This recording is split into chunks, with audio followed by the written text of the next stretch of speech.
In other words, that there's a sense amongst physicists that the precision, the rigor, the depth of insight amongst the ancient Sanskrit wise people, the rishis, speaks to us today, to the scientific mind. Oh, very much so. The story is told about Oppenheimer, Robert Oppenheimer, when he saw the first blast, nuclear blast at Alamogordo. And the press said, "What were you thinking when you saw the first atomic bomb?" And he said, "Well, I was thinking of the dance of Shakti." The dance of Shakti, yeah. And as I recall, he used a quote from the Bhagavad Gita to describe the atomic bomb, yes. Brighter than 10,000 suns. Brighter than 10,000 suns. Yeah. So this is called, the Vedic writing and the Upanishads are called science by people who've studied them, not only in ancient times, but today. Yeah. Science meaning to discriminate between this and this. Well, Dean, we're going to be taking a break shortly. We'll be back in just a couple of minutes. We've got a lot to explore about the Sanskrit tradition and its relevance to us and our lives. Thank you.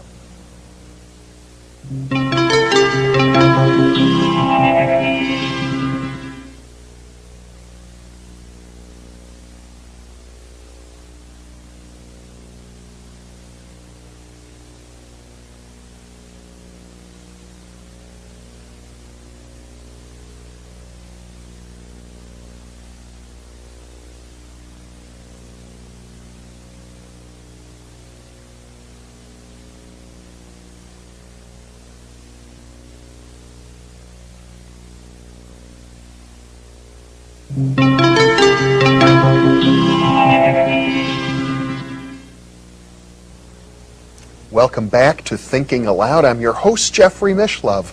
We're talking about the Sanskrit tradition with physicist and Sanskrit scholar Dean Brown. Earlier, Dean, I mentioned what you might even think of as an equation. Atman equals Brahman, which to me is one of the fundamental insights of the Sanskrit tradition. The idea is, I think, the essence within each of us, Atman, is the same as the essence of the whole universe, Brahman. Yes, the biggest thing that you can think of is Brahman, ever expanding. It is all the universe and all the many universes, if we have parallel universes, all summed up into one unbounded, expanding everything. And also the supreme deity. And the supreme deity, Brahma. On the other scale, the smallest thing you can think about is your center, and your true self is smaller than any of the parts that go to make it up. It's not your body, it's not your ego, it's not your self-image. It's essential inside of all of those. And the equation of the Veda is Atman equals Brahman. That which is everything is that which is your essence, personally. That seems to be at the heart of all mysticism, really. Yes, I think all other forms of mysticism, all the other traditions, all the other cultures arrive at the same point. I think the Vedic is the most extended and most sophisticated version of it, but I think that we're all saying the same thing. It's sort of like the E equals MC squared of metaphysics. It is that and much more, yes.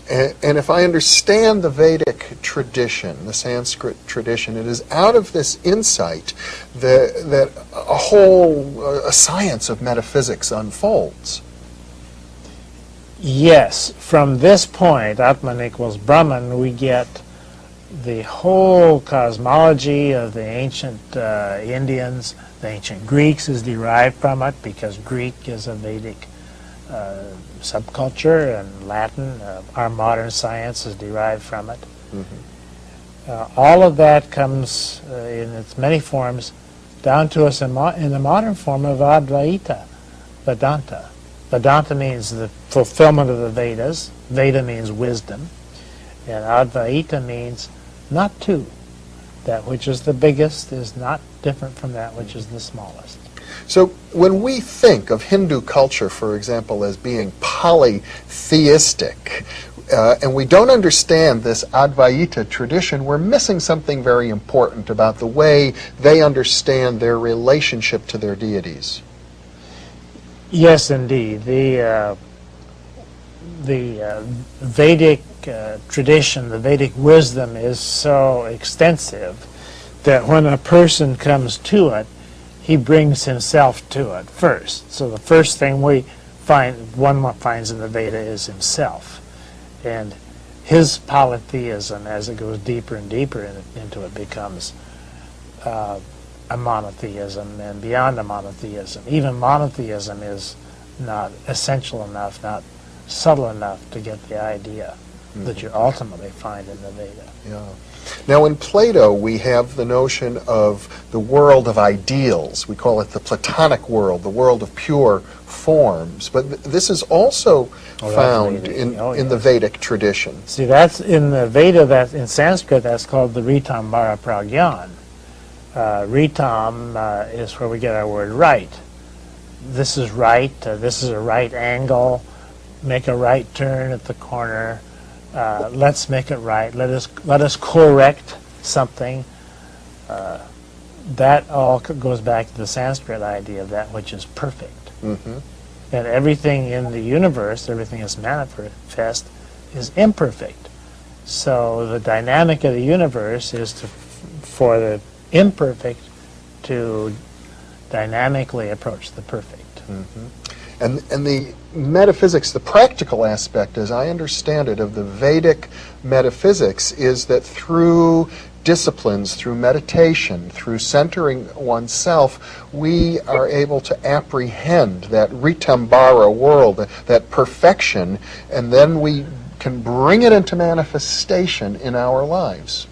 Yes, by keeping your eye on the perfect and letting your feet find the way in nature, we bring about the expression of perfection in the manifest. And so the word MN, the Sanskrit root, man, mankind, mind, mental, manifest, manual, are all part of our word human, mean manifest the ideal. So the word human combines that sense of Aum, the sound of the universe, with the idea of manual taking action, using your hands, being here and now in the world. Yes. And even the word action comes from the Sanskrit idea of prakriti. To act comes from prakriti, and prakriti is their word for nature, practical. Practical is in contrast to theoretical. We have theory and praxis.